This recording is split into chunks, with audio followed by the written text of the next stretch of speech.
Alrighty. Hello, everyone, and welcome to a special little morning roast we got together.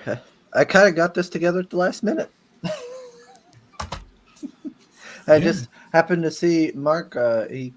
Posted a promotion there on Twitter saying that it was the last day for Grave Robbers. I said, "Oh my gosh, we gotta get you on."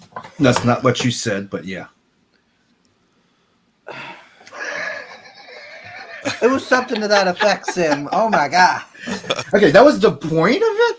But, so sassy today. He gets a little sick, and once he recovers, he's all mouthy. It's all that pent up energy. Apparently, all that he must have good got morning, plenty of sleep. roasters. He's taken all of his anger for Trudeau out on me. I'm inspired. Yeah, those truckers are inspiring the whole world, man. There's one that's, I guess there's one that's getting from a whole There's a thing in L.A. that's going to be there, riding all the way to D.C. there's a convoy yeah, going to DC. There's a convoy in Finland, in Italy, in Brazil. Man, Yeah, it's all around the world. Yeah, that's awesome. and you know, Okay, right, supposedly they're racist, right? And Islamophobe, and it just happens that there's Sith over there. There's people, and you know, natives. The natives on the like, wow. All right, so let's see. We got Pale Rider with us. He says red dress mailing list coming soon. No, it's not. Don't lie to people like that, Pale Rider. We got Greg with us. He says, "Ah!" Hail. The alpha male champion himself. We got Amanda B. Hey, Amanda. How's it going? She says, Greg says, where's that bitch Risey? I'm looking for him. It's time for a throwdown. Oh, okay. Oh, Mr. Fisk. Hello, Mr. Good Fisk. morning. Morning. So Greg doesn't seem to like the truckers. He says they're lame. They're being manipulated, he says. Ooh, well, you're in deep dive into this, apparently. Fisk says that convoy needs to oust Trudeau. You have to dig him out of his bomb shelter, apparently, first. I know. Now he just announced that he has COVID. See, he wasn't running from the truckers. He just has COVID. He's And not just that, isolated like just a himself. few That's days all. ago, he got his That's all. booster as well. You know. That is just that's coincidental, Sam. Come on, there's nothing to do with nothing. Coward. I'm getting in with the winning team here, Sam. Sorry, Yep. I'm sorry. I'm going with. You mean the actual fringe minority? Oh lordy. Look at that. Oh my gosh, you're only a little bit away from 8K on here. Yeah, 12 bucks. away. Yeah. Oh come on, somebody back him so he gets over 8K on this final day. We That'd be can't pretty leave it cool. like this. Yeah, that'd be awesome. I think that'd be pretty cool. You know, we've got about 6 copies that I got left to move. And I'd like to get them out to people. You know, I'm really excited about the book. You know, being a success. You only got 6 more copies. Yep. Oh Yep. wow, shoot. We just need 6 backers and everything will be perfect. Well, we do have a comic book store tier, which is 5 books. So if somebody wants to pick Oh, that there you up, go. that'll take Yeah. care of the bulk There of we it. go. Just come on, But, retailers. Get in there.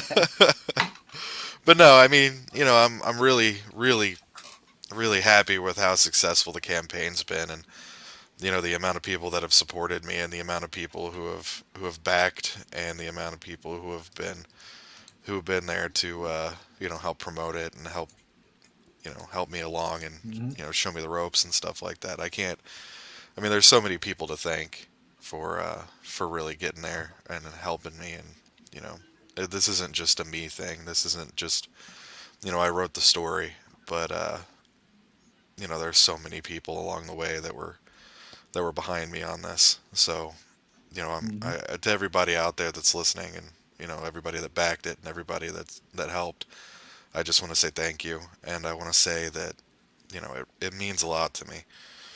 You know, It really, really does. The people that helped I mean, everybody in this community is so great. And It. backer number one here. Hell yeah, man. Exactly. That's what I'm saying. You know.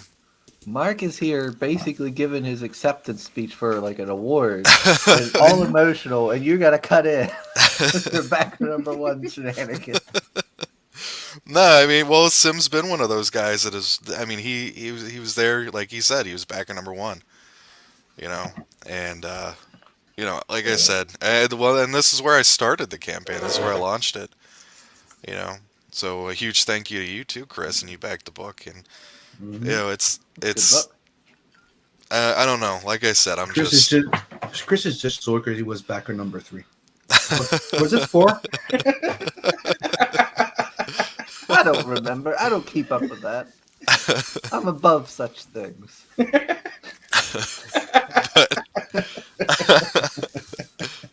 But yeah, I just like I said, it's uh, you know, it's just a big deal for me to see this as big as it is. And I don't know. There was a time where during the campaign where I wasn't sure that it was going to hit 5. So it's just like I said, it means a lot to me. So Mhm. So how many copies left? You said 6. so. Can Not we that get much time. 6 Only 6 backers? copies. Yep, Oh, that'd be so cool if we got those 6 backers today. that would be great. Yeah, that'd be pretty awesome. But Oh, it's like I said. Oh, hail! Thank you. Yeah, yeah. thanks for being Shadow here. Backs with Oh, us. Bell Rider Soul cannot be here. He had something come up. Hmm. He sent us a message for it. Yeah, he sent us He an had an email appointment. there. Yeah. So he said he's going to watch the replay. I Mhm. bet he's going to be kicking himself for missing out on another chance to talk with Mark. Well, Soul's a cool guy. It sucks he's not here, but if he's gonna watch the replay, you know, Yeah, he's a big Dick fan. hell yeah, Mhm. man. Who isn't? He doesn't like the Bloodsucker, but he likes the other one.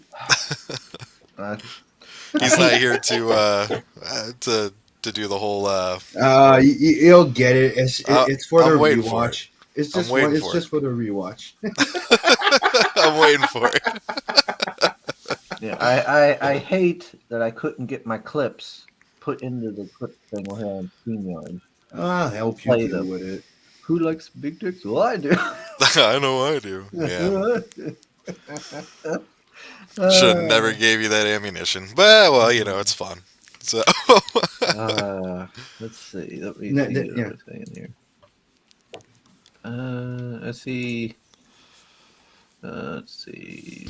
So testing is allowed to happen because of decent solutions. I wouldn't say that.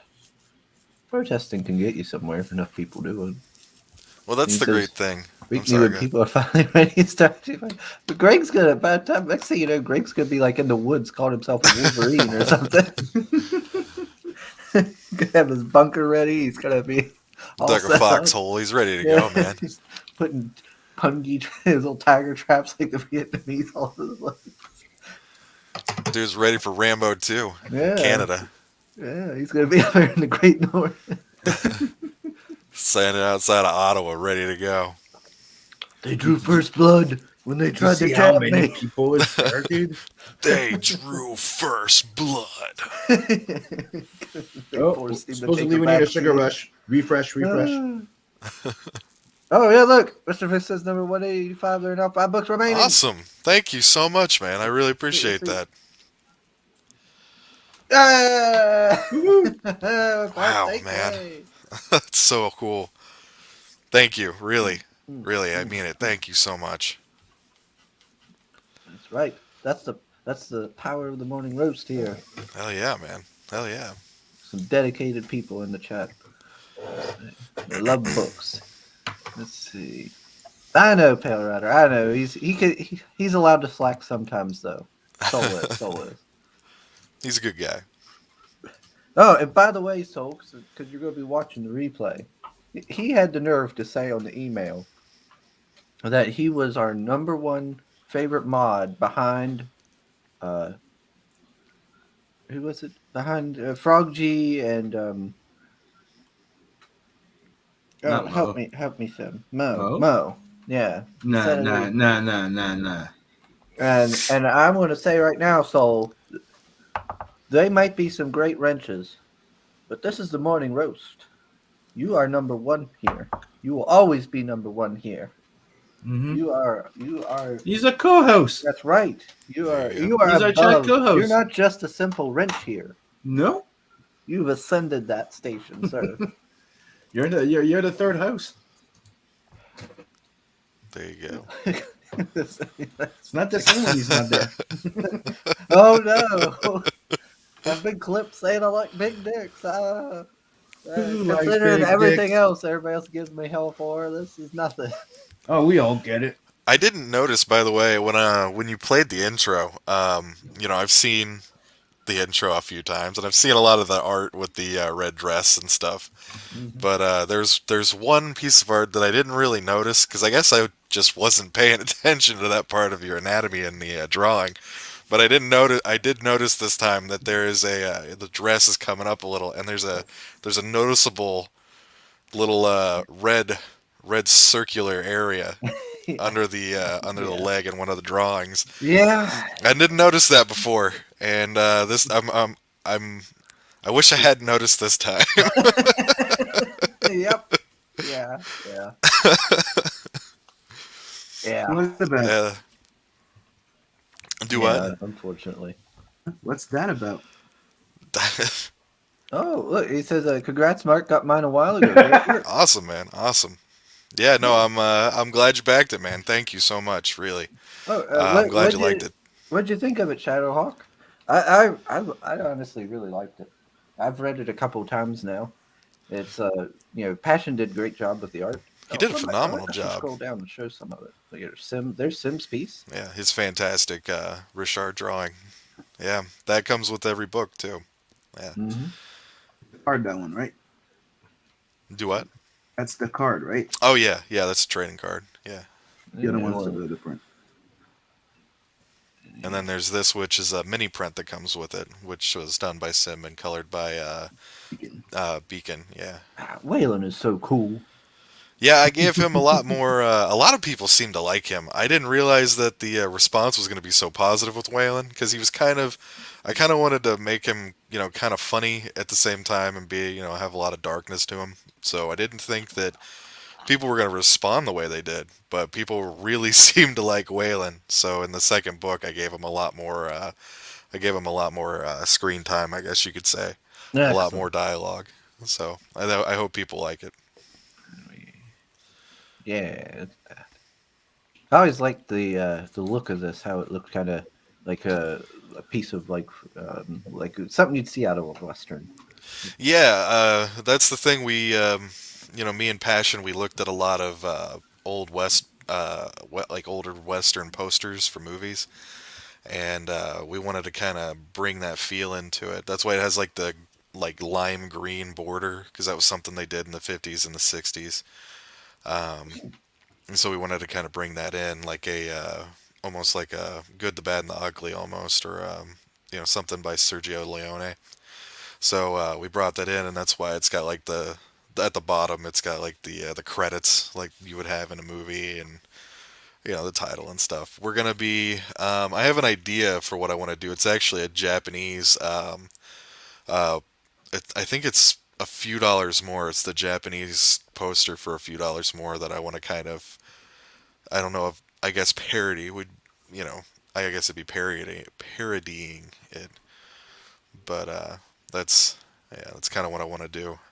But I think no, he's fantastic, man. His book Mm-hmm. Tales of Novatera looks phenomenal.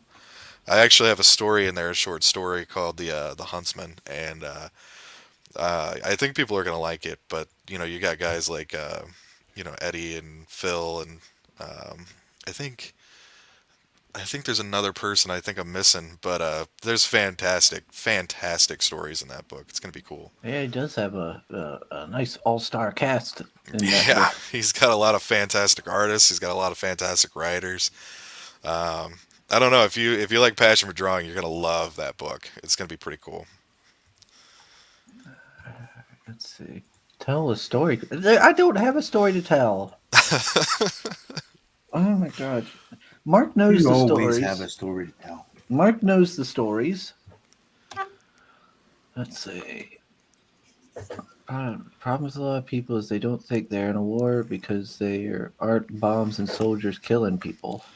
I agree with that, but I think that the problem is that we're in a cultural Cold War, Mhm. and the problem with the problem with that is that we have guns and stuff, and we can use them. But the problem is that the second we start, you know, that's when it changes. And Mhm. it's it's not going to be for the better. I don't know. I mean, we have to fight a cultural war and hopefully win that to avoid fighting a physical Natural war. one, yeah. So I think that's where I am at it with it. That's why the truckers. And Yeah, it's time to I agree. I agree. Oh God.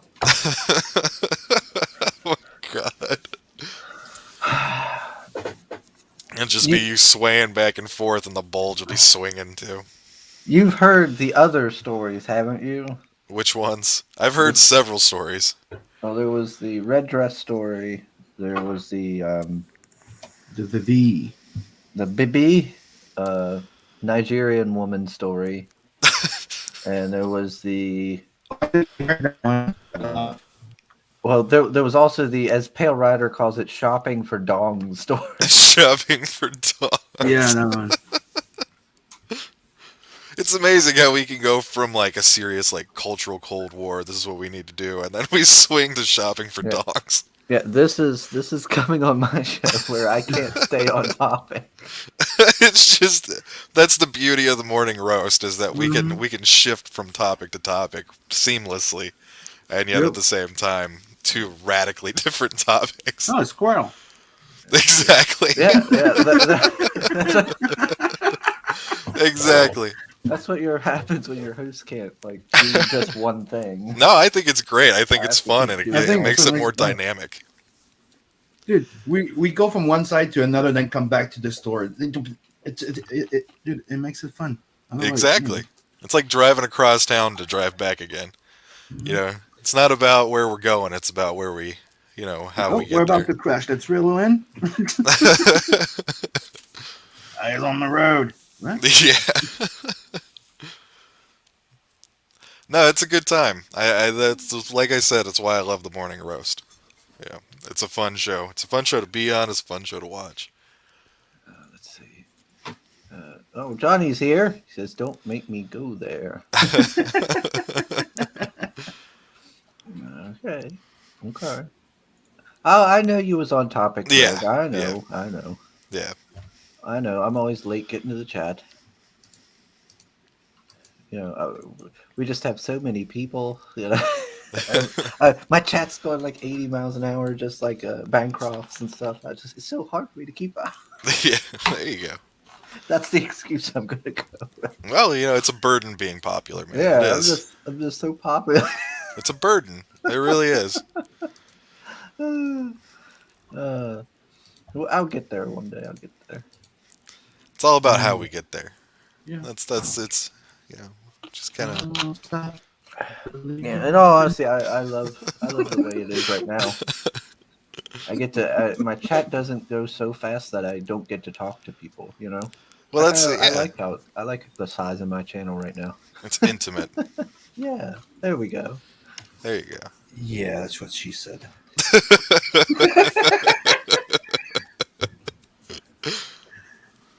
I don't know if I want to talk about getting intimate with a man Named when Big Dick we're talking Murphy. about big dicks here. Yeah.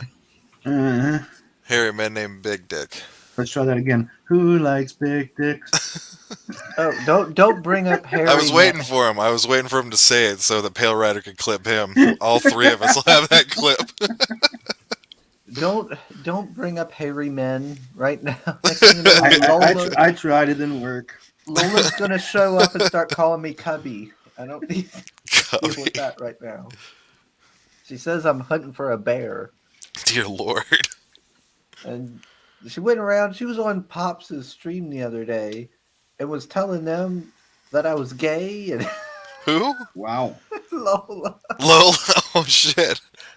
Like she was on Pops' ladies' night and she was telling them I was looking for a bear and calling me cubby. So they were like, "Oh, we don't want this furry on here." Oh my god! She's like, "No, he's looking for a hairy man." It's like, "Oh, so he's gay." I'm like, "What? Lola, what are you doing?" What is happening? She's like, "No, no, he's not gay. At least I don't think so." Like, I don't know. I died on Indie Vault last time. Remember? you died. Yeah. They were talking about the the guy that died. Oh, Sidney that's right. Poitier. Yeah. Yeah, They said, but they were talking about Sidney Poitier. Yeah, yeah. but they thought I died. I'm like, wow. Well, and then the other day I had Indie Princess like messaging me, being like, "Can you get all this in? He's not here." I think last week that both you and I died on the hard line last week, Sim. At the beginning, Brandon and were talking about. I think I died being buried by Bitcoin. I think is what Edwin was saying.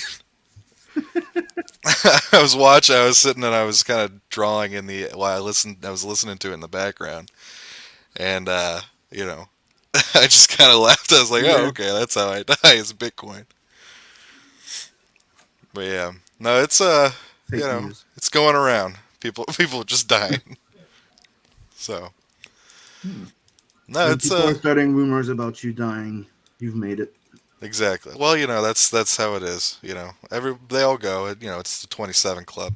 Granted, I'm about 8 years late for that, but it's you know, better late than never, I guess. Do you want to tell a story? Or do you want Ryder to tell it for you with the details of his choice? Ryder ain't telling nothing because he won't tell the story. He'll tell his own little version. Red Dress has to get to 60K so we can buy Katie the pole dancing classes and live stream it. Oh, poor Katie. Do you need She's- classes for that, or is that like an intern thing? Do you need to intern for that, or is that like a I don't know. is it like an apprenticeship maybe, like I a think it's stripper's more- apprentice? You I get to be a think it's more journeyman. like aerobics or something like that. Aerobics class. Okay, I guess Now, that makes sense. Yeah, I thought you would know all this, Mark. I With don't. your- Yeah, With as your much time as tendency I to spend date around those crazy strippers. ladies. Phew, man. Wow. Yeah. No, there are some. I lived in Daytona Beach for quite a while, and they've got some interesting strip clubs. They got one called Molly Brown's, and yeah, I knew some of the ladies that worked there, and they were not Not high sane. quality. Well, no, they're beautiful ladies. Don't get me wrong, but eh, man, they are crazy, all of them. Well, at least at the time they were. Granted, that was like quite a while ago, but damn, you know. You ever spend time with a stripper, man? They outside of work, they're not nearly as fun as they are inside of work. I'll say that. I have no idea. I've never even been to a strip club. You never been to a strip club? Really? No. It's Dude, he's Oh. still a virgin. it's a waste of money. Wait, what? What? Dude, he's still a virgin. Come on. That's a lie. Why are you lying on the stream? Oh man. Mark is our friend. Why would you lie to him? See the tone of voice change and I'll tell you this. I'm incredulous right now. You should probably at least go to one. It's just for the experience. I'll say this: it's basically, in my opinion, going to a strip club a lot it's overrated. But it's not that way, but it's at least one fun experience to do. right, it's something that you need to do just to experience it. But essentially, what you're doing is you're paying for blue balls. That's basically what you're doing. That sounds incredibly lame. Yeah, they're. Well, like I said, they're not nearly as fun off stage as they are on. If you ever been stabbed with a fork, you know what I'm talking about. It's not pleasant. I don't know. Yeah, I remember celebrating my 18th birthday at some place called the Taha Beach Club. They sound the fucking alarm. The bar lights up on fire. There's a chick sitting in the middle there with a shooter between her leg, a lemon between her boobs, and salt on her neck. And you have a few of them lined up. Very fun. There you go, man. Is the drinking age up there 18 or is it 21? 18. Man, there you go. See, I was allowed to go to strip clubs at 18. It's funny, you're allowed to see tits, but you're not allowed to have a beer at 21. It's so weird. And I always thought 21. that was weird 21 to drink over there. But you know what's the worst thing? Is that when they legalized weed here, at first it was 18, but that's the only one they moved to 21 for some kind of reason. Well, they're trying to move smoking cigarettes in some parts of the U.S. To 21, and it's just like I said, if you're old enough to die for your country, you know, you should be able to have a cigarette and a beer. That's like I don't smoke. I quit smoking 8 years ago.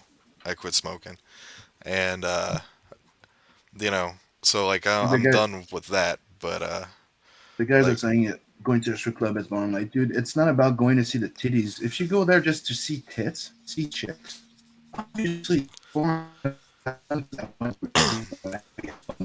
Mm-hmm. Mm-hmm. yeah, well, I mean, Yeah. if you and want to see, pull out your sketchbook. I mean, the internet's not never that far away. So, but yeah, no, it's about the experience. It's about just being there and hanging out and stuff like that. But like I said, if you go alone to a strip club, that's just sad. Like that's not fun. That's like, I don't know. There was one time I went with a couple of buddies of mine. It was like four of us there, and it's a place called Diamonds by where I live, and it was just me and a couple of friends, and they used to do this thing. I don't know if I haven't been there in like 10 years, but they used to do this thing where they would scan the crowd for people who aren't going up to like pay. You know, it's a way to get you to like shell out some cash. Well, my friend wasn't paying. He wasn't going up at all. Like he didn't want to be there. He was done. But the thing is that they would shine like a spotlight on you, and then you would be selected for like a 2-for-1 lap dance. So my friend is he's sitting next to me, and I had been up there a couple of times throwing down some cash, and like it lands right on him, and he's got his arms crossed. Like he's just like, I don't want to be here. Like he's just like he looks so mad, and he's just like got his arms crossed, So and angry. it was like I think it was like $45 for like the 2-for-1 special, and he's just like he just started shaking his head. Like he didn't say no, he didn't like not like he just shook his head. He's like just shook it. Nope, not doing it. Nope. And they had to pan to Okay. another person because it was so like they sat on him for like a good 10 seconds. Like you've been selected for a 2-for-1 lap dance, and he's just shaking his head. Mm-mm. And they're like, all right, well, let's find My somebody wife's else. behind me. Nope. It was Oh, awkward well, as hell. then. It's like, dude, just you don't have to pay for it, but just say no or something. I don't know. Oh, okay. I don't know. It's like I said, it's fun when you got a couple of friends and you're having a couple of drinks, but like I Yeah. said, if you're there alone, it's awkward and weird. The girls pick up on it pretty quickly, I think. But I don't know. That's just my opinion, I guess. Hmm.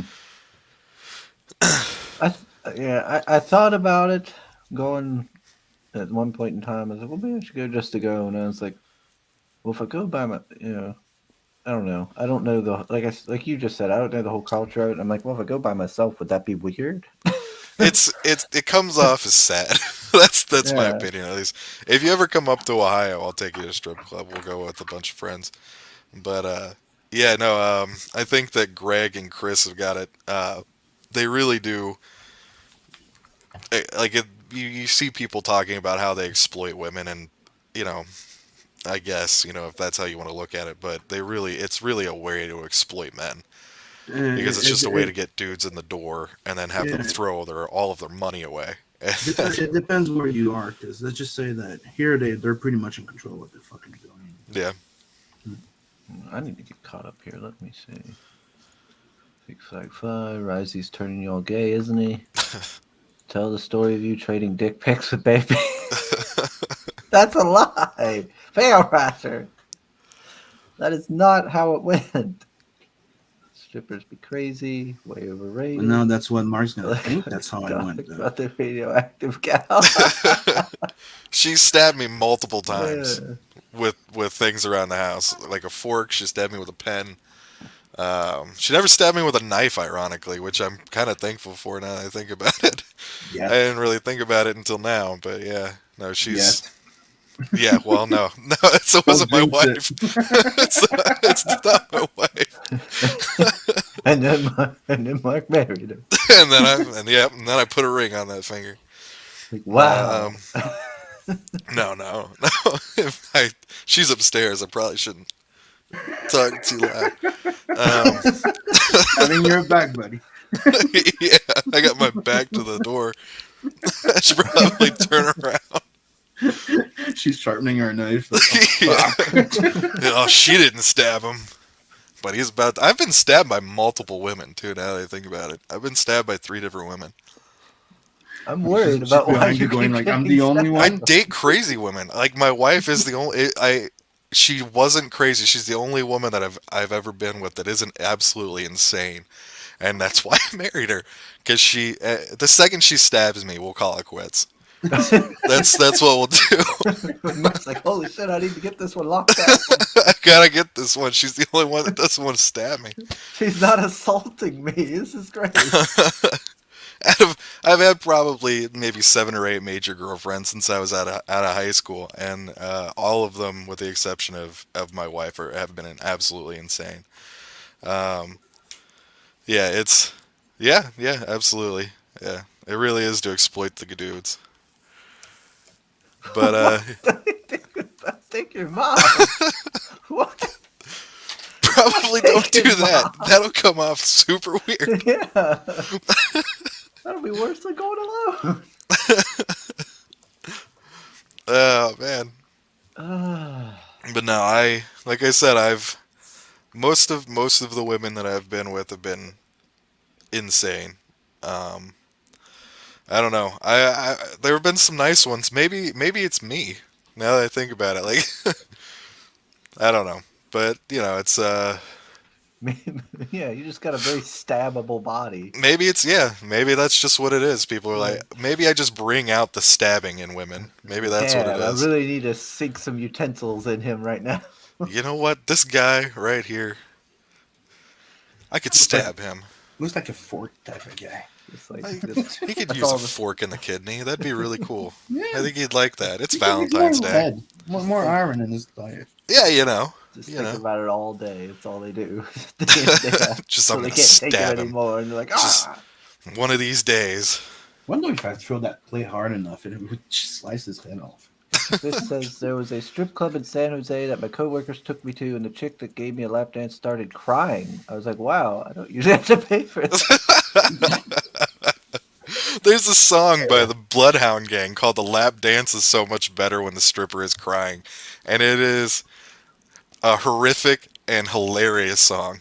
I love that song. I don't if you guys I don't know if you remember the Bloodhound Gang. They were the ones Yeah. that did the Oh, shit, what was the name of that? Right.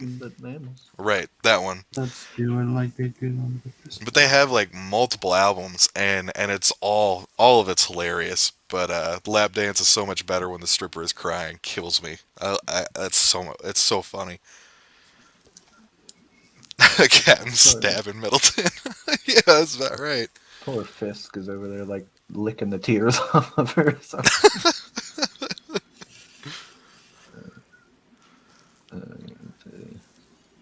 That's the old "I don't belong here" scam.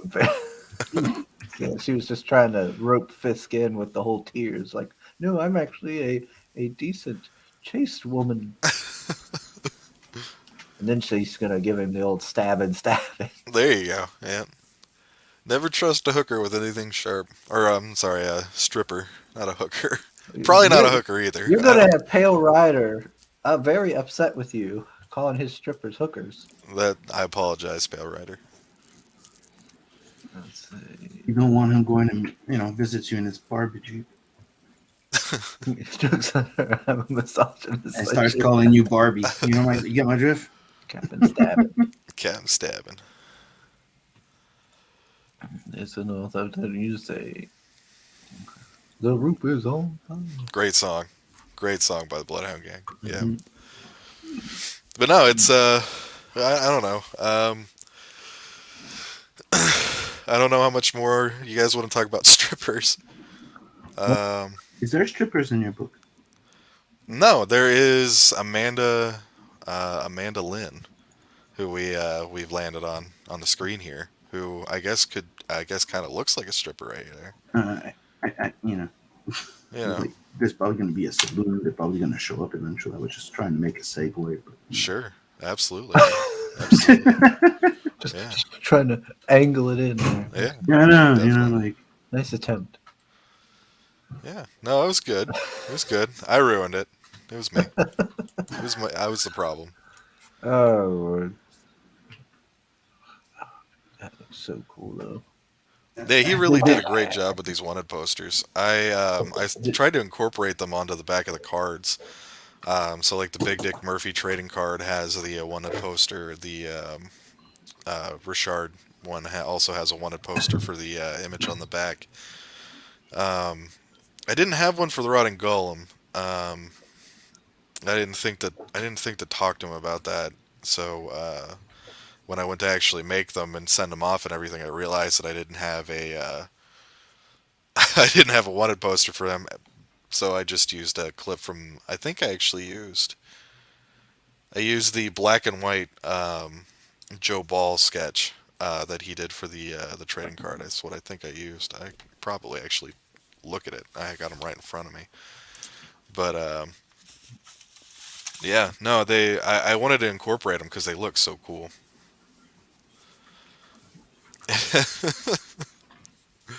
Yeah, no, that's true. Lynn, I don't know what it is about that. You know what? No, I won't say that because my wife will hit me. Never mind. If she hears I me, was gonna. She's No, probably watching right now. yeah, Yeah, she's before probably listening. She's like, he's talking about strippers. That son of a bitch. I was waiting to make that joke, but I was like, new character introduction, Marmalade. Yeah,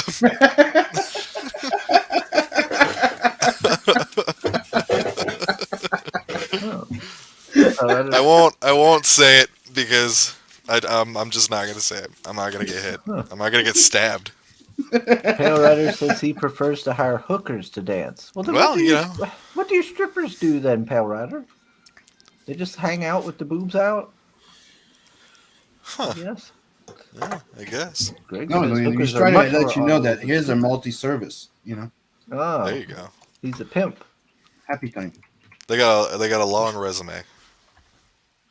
Special Okay. Ginger and Amber Lynn. Amber Lynn.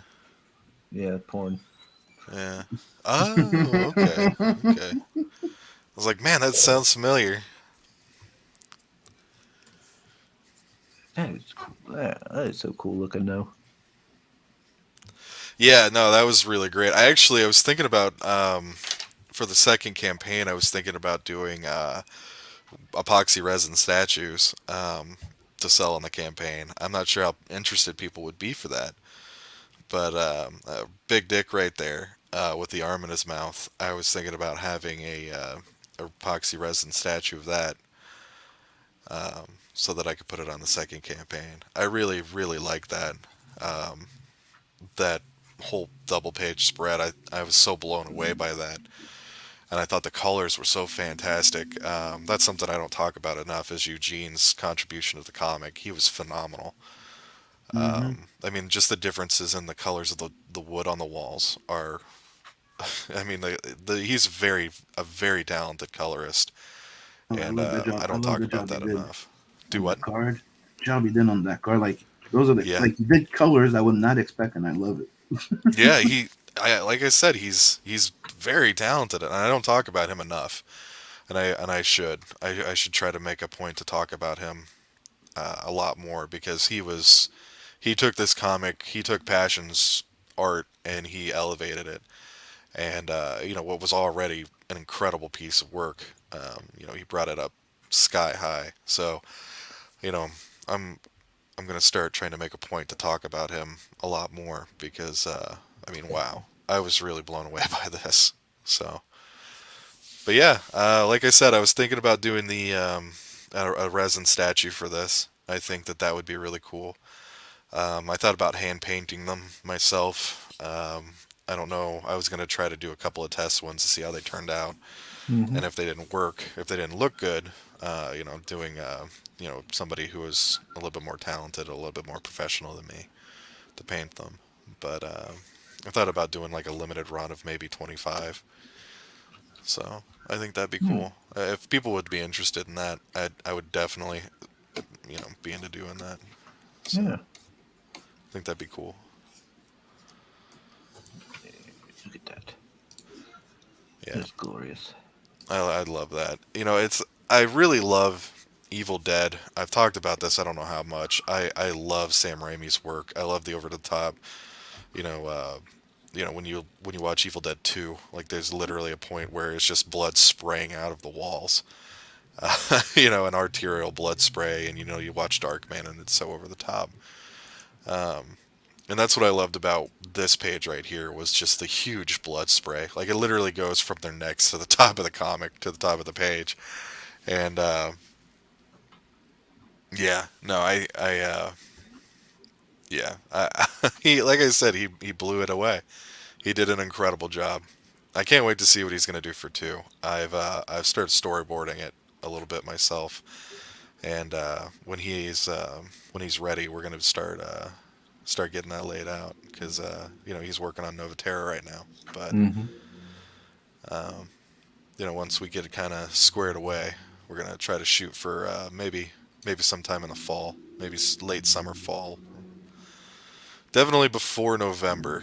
That I made that mistake last time, launching like right before Black Friday. That was not a smart move. But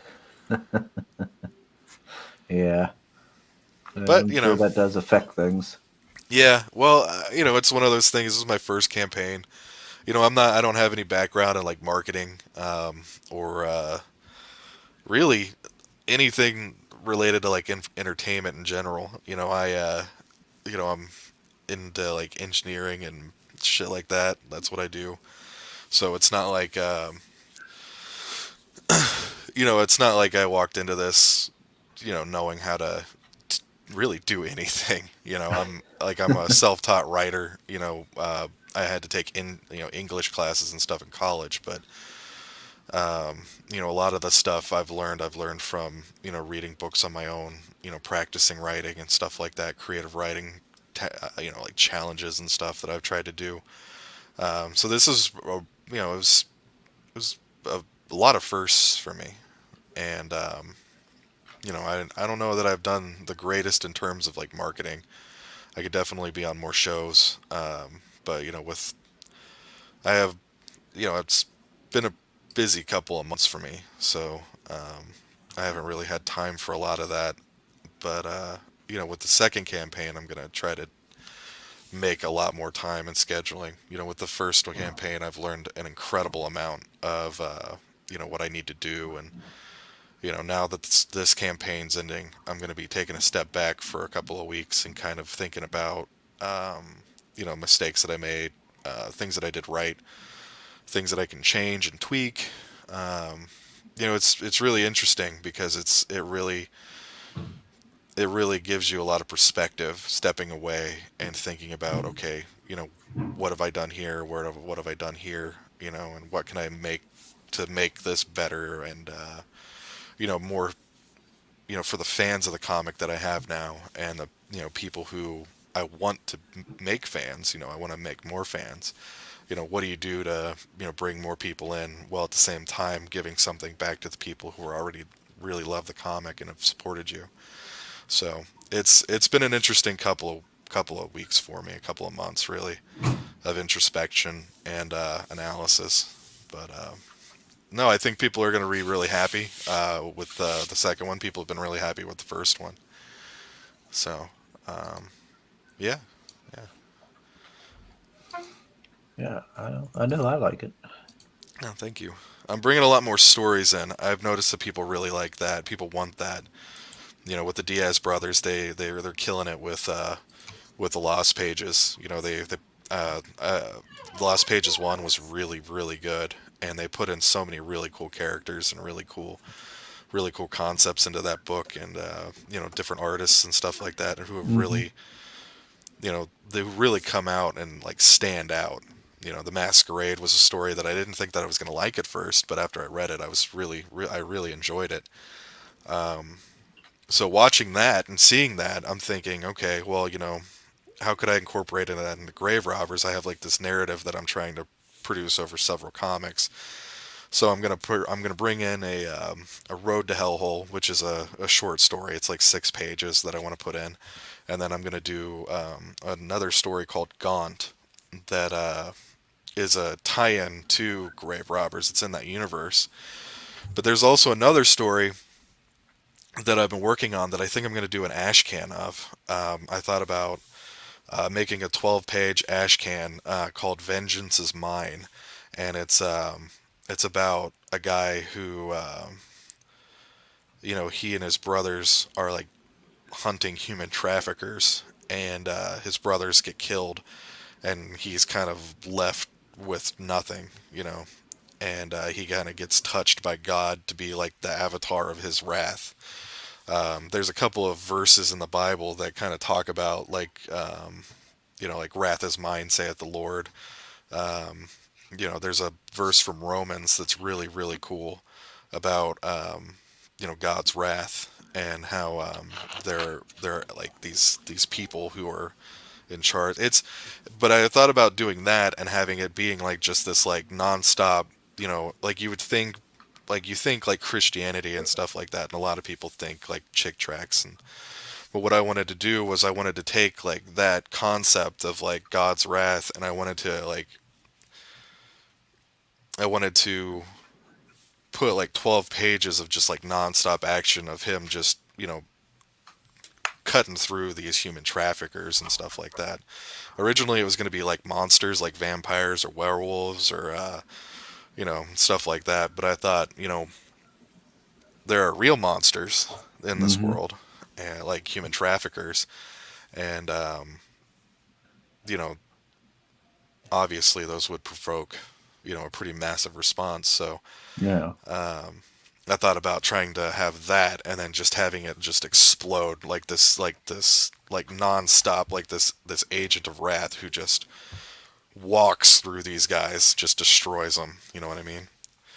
So I'm thinking about doing that as like an ash can. I really wanna look at like what other campaigns are doing really well, and I want to kind of incorporate that. And I think that'd be a really cool story that people would really like. So He's gonna go Old Testament on him. exactly, exactly. And it wouldn't be like exploitive to like the Bible. So if there are people in the audience who think like I don't know about like using like a Christian narrative as like a vehicle for a story, it's not going to be like I'm just cherry picking the Bible and then throwing the rest of it away. So it's not disrespectful or anything like that. But it'll definitely be fun. Tail Rider throwing in the Grave Robbers link. Everybody, please do Thank check you. this out. Excuse me. Fist says 3D resin printed miniatures will be the standees of 2022. It seems like a lot of people are doing that. Yeah, Mm-hmm. I want to get on that train. At 50K stretch goal for the red dress, all the backers get a red gaze face reveal. No. Greg saying Peter Deming is why Evil Dead 2 was great, not Raimi. True, but you look at like Drag Me to Hell, for example. Uh, Drag Me to Hell is a phenomenal Raimi vehicle.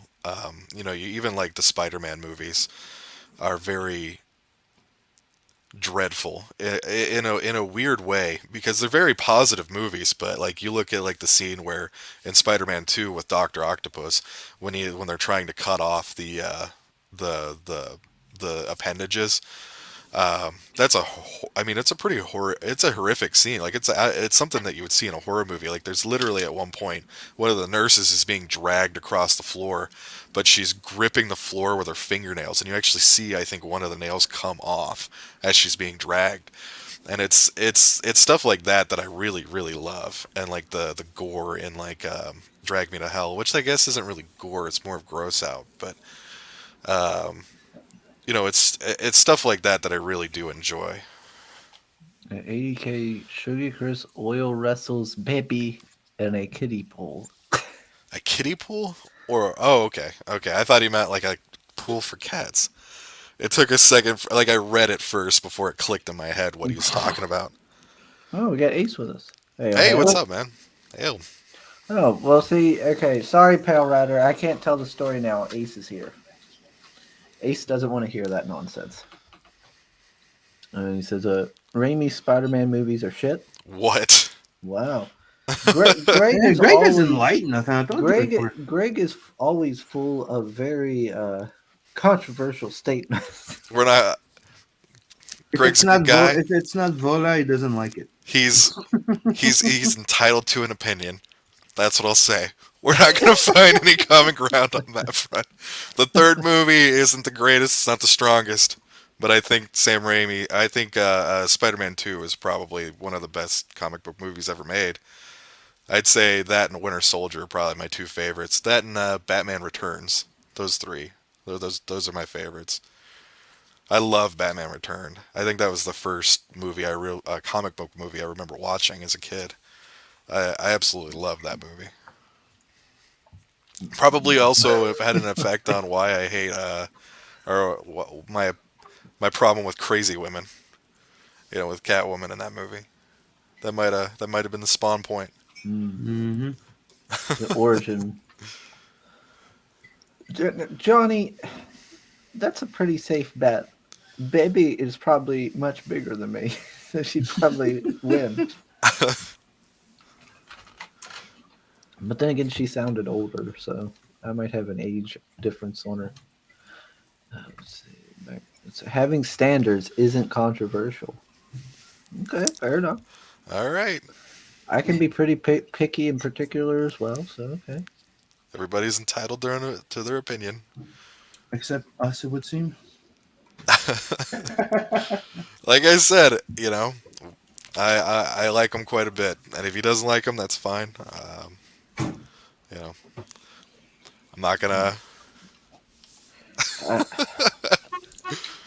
We'll be here a while debating it. I feel like Waylon could end this whole story just by strapping dynamite to himself and just running into things. Well, that's the thing is, I talked to Passion actually not too long ago about that, about doing a story, like a side story about the mini deaths of Waylon Louder, as like a side story where, because the whole reason why Waylon's with them is because Big Dick promised to figure out a way to kill him, because Waylon just wants to die. Like he's done, he's over it. He's lived for, I think he's supposed to be, I think he's like in his 90s is what I think I wrote it as 97 or 98. Oh, He's God, supposed to look around like he's 47, ancient. 8. Yeah, he's supposed to be very very old. Like he was like I can't remember exactly. I'd have to go back and look to make sure, but I think that his mother was one of the original colonists. Not one of the original colonists, because that would have been like 16 something, but like he around the time of the country becoming the United States, she lived during that period, and he lived during the age of like the Northwest Territorial expansion. So like he moved into like the like Kentucky, Ohio, and stuff like that, and then he kind of moves around as he gets older. But yeah, when around 50 is when he's cursed. So he's been wandering around for like 40 something years, never aging, but at the same time never having any, like just an incredible amount of pain in his body from the curse. So he's done. He just wants to die. So that's his story, but or that's his motivation. But Big Dick, the reason why he sticks around with him is because Big Dick promises to find a way to kill him. and I thought about doing this is something that me and Passion talked about a little bit. Was doing an Ashcan where Waylon, like he just tries to kill Waylon for like 12 pages, just blows him up, sits him in front of a train, smashes him with rocks or something like that, burns him, sets him on fire. So just fun ways of trying to kill him. Just having like a fun time with it and being kind of light, but also like dark in the sense that they're trying to kill a man. But you know, it's just something I thought about. And like I said, me and Passion, talked about it Didn't know what they were going at. like 6 months ago. I think we talked about that. I'd buy that. Yeah.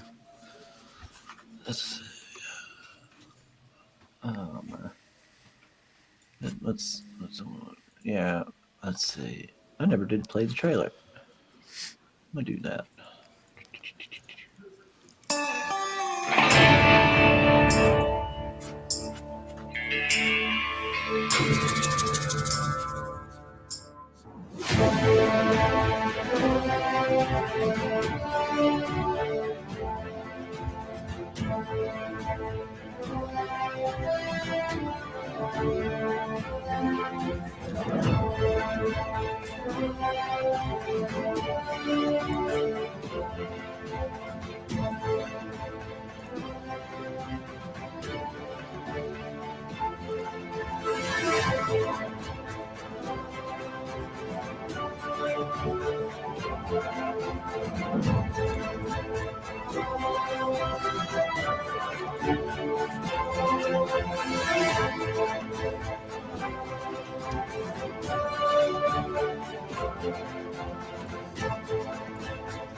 Okay, let's solve that. There we go. All right. Fantastic trailer by Red Gaze. There we go. He's done a lot of really, really good trailers, Yep. and I was really happy when he did mine because I've seen some of the stuff that he's done, and I was really happy with how it turned out. Awesome! It looks fantastic. Yeah, he always puts some cool stuff together. Oh yeah, oh yeah. Let's see. Oh, wait. That last shot of the town with the Grave Robbers logo on it, I love the way that ended. It looked really cool. Do you do tabletop, Mark?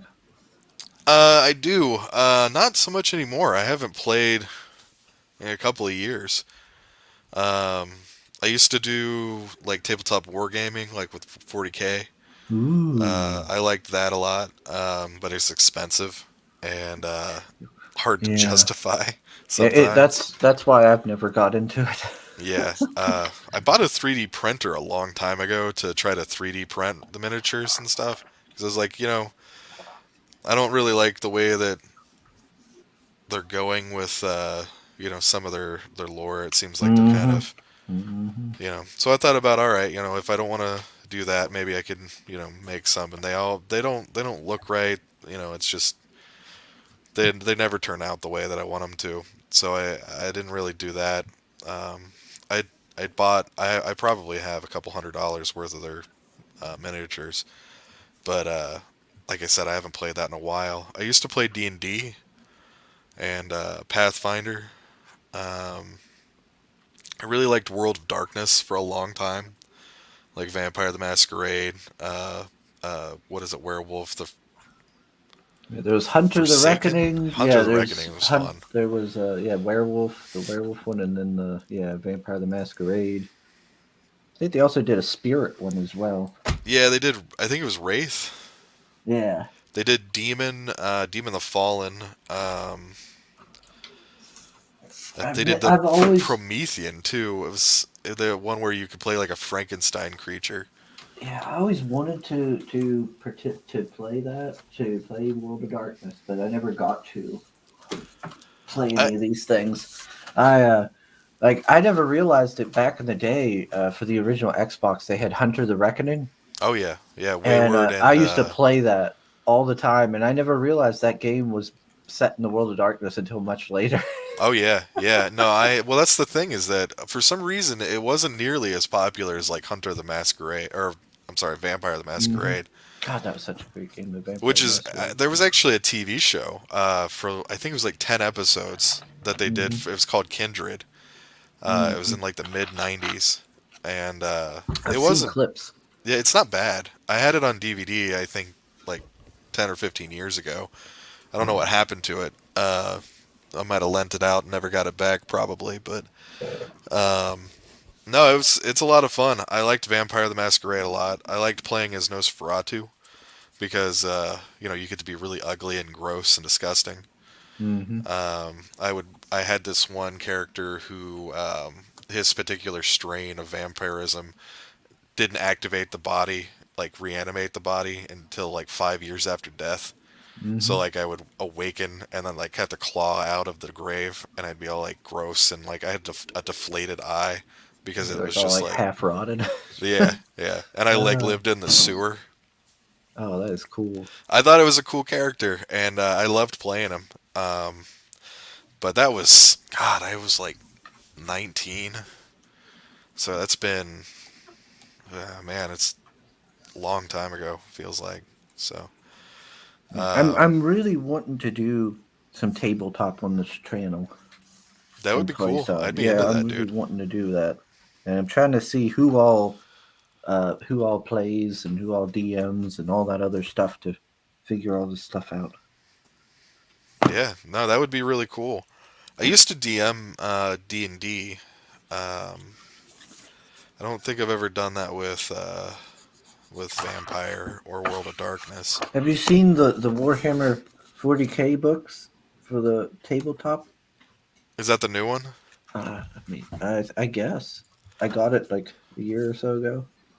Okay. Yeah, I think the last one I bought was like 5 or 6 years ago. And then there's this Right on. Warhammer Fantasy. Fantasy one. Right on. Yeah, I got them even though I'll probably never get to play them. Yeah, I had Just to that. look at them. That's the problem that I have. I have a lot of 3.5 books for D&D because that's the era that I started playing, and Hmm. I hated four. I hated four. Um, five. I have the core books for five, but yeah, I don't really play too much anymore.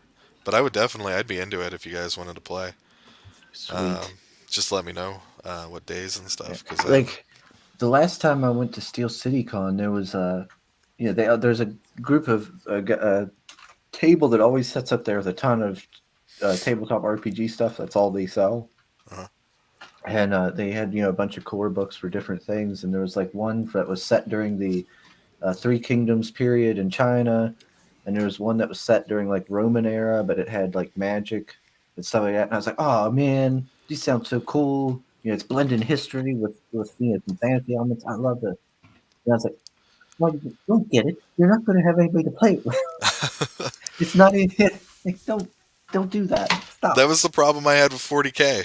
Like I remember Dark Vengeance, the huge pack that they had. That was because I played Dark Angels, but it came with Dark Angels and Black Legion, I think is what it Hmm. was, and I was like, that is so cool because those are my two favorites. If I had to pick a Chaos and I had to pick a Space Marine, so I bought it and I started expanding on it and stuff like that. But I found myself having a hard time finding people to play with. I mean, even with having two armies, it was hard to get somebody to sit down because most of the people that I knew didn't know the rules, and Hmm. trying to explain the rules is so difficult because there's so much that you gotta kind of absorb. And the only way to really absorb it is to play it. And people would look at the rule book and they'd be like, "That's the rule book," and I'm like, "Yeah, but you only." But as soon as they see the thickness of the rule book, they're like, "Yeah, I'm good." Like, it's Yeah. like I didn't know it was that complicated, and so it's kind of difficult to get people to play it.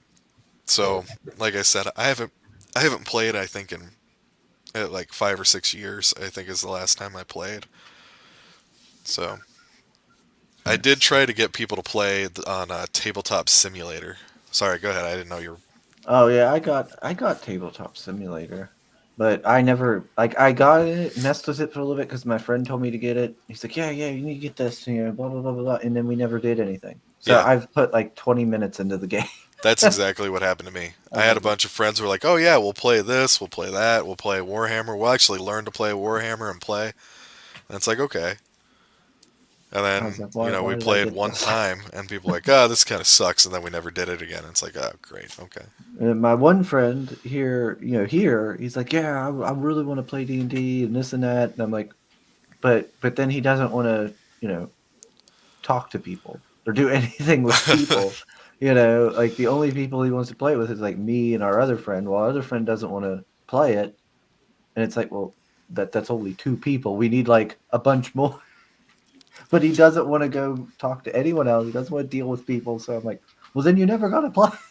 Well, the big problem that I seem to have is that if people want to play, I have to be DM because most of the people don't know the rules well enough that I know that play. So if I want to play, I've got to be the DM, and that's fine for you know like a little while, like maybe a Yeah. year or like one campaign. But when it's like Hmm. every single campaign, it's Yeah. like, Eventually, it's like, well, I want to play too. yeah, I'd like to play a character, and people Yeah. are just like, oh well, you're better at it, you just go and do it. And it's like but I don't care if I'm better at it. Like nobody else has tried. Like I don't Right. know. So like I have a small group of friends that you know they don't even really they don't really play anymore at all. So it's like, yeah, Yeah. I've only got to play, what I've played with Irene and them there on the YouTube and all, sure. and I I like it. And being a DM seems like it would be interesting, but also seems like it would be quite difficult It's to tell the story and stuff like that. Plus, you got to balance role playing with progression and combat and right. everything. Because you don't want to get too into the RP because it slows everything down. But then, Yeah, that's one thing that I actually had a problem with my group was that I would have people who were really into like RP. Like there was one girl that I played with who was really really into it. She was hmm she was good at it and she was fun, and it was fun to bandy back and forth with her. But you know then I had other people who were just like, I don't care about that. I just want to play. Like I just want to yeah, do the action part. And it's right. like, okay, I well, want to go. I want to go hit things. trying to balance that was difficult. So yeah, I don't know. It's a balance. So yeah, balance for sure. Let's see. What's everybody saying? Fisk is saying, I can't wait to get the Infinitale tabletop game out. D&D went woke, and it's looking like Warhammer is following suit. It'll be nice to see how Infinitale fits in that void. Yeah, yeah, that would be Yeah, interesting. yeah. We will definitely on this channel be playing that tabletop Infinitale when it comes out. Right on. I'll make Sim play it with me. Let's see. And yeah, based on what I've seen from Arch talking about Warhammer and listening to that talking about like the lore they've added to the Horus Heresy and stuff, like it sounds awful. Yeah, like I said, it started getting that way. Oh yeah, yeah, that was the name of the show, Kindred the Embrace. Oh yeah, Yeah, American Comics with us. Hail, sir. We're talking hail. to Mr. Mark Middleton about grave robbers. That's Well, right. kinda talking about grave robbers. Back and forth. We're talking about a lot of different stuff. Uh, Yeah, I get well, yeah. TTRPGs have always interested me. sure. Yeah, Ever since I was tiny. So now that I'm finally getting to play them a little bit, it's caused me to like go down that rabbit hole. So I spend a lot of time on my day thinking about it, or going through and like seeing what characters I can make. Because I go on the little D20 site here for Pathfinder, and that's what I do a lot is look at the classes and the races and see what little kind of combinations I can come up with. sure. Seth says there was a World of Darkness MMO in development a decade ago. Sad that I played it. Yeah, I remember that. I remember really looking forward to that game, and I just kept waiting and waiting. I'm like, whatever happened to that? They were gonna do And then something there's similar with nothing. 40K, and then it ended up getting turned into a generic lobby shooter. Ugh. Yeah. Yeah, I know. I bought that back in the day when Did it you? was like, yeah, when it first came out because I was like, Right. MMO Warhammer, and it's going to be similar to like Space Marine. Hell Yeah. yeah! Yeah, I was super into that, and then I saw it kind of fall apart, and I was like, "Oh, come on!" I did like the Space Hulk stuff with the Dark Angels, though. That was pretty cool. So Let's see. Fist says he loved playing the Malkavians and Bloodlines. The dialogue changes were hilarious. Everything about Bloodlines was glorious. yeah, it's a great game. Uh, have you all played the one that came out before Bloodlines? Was it Redemption? I didn't know that one.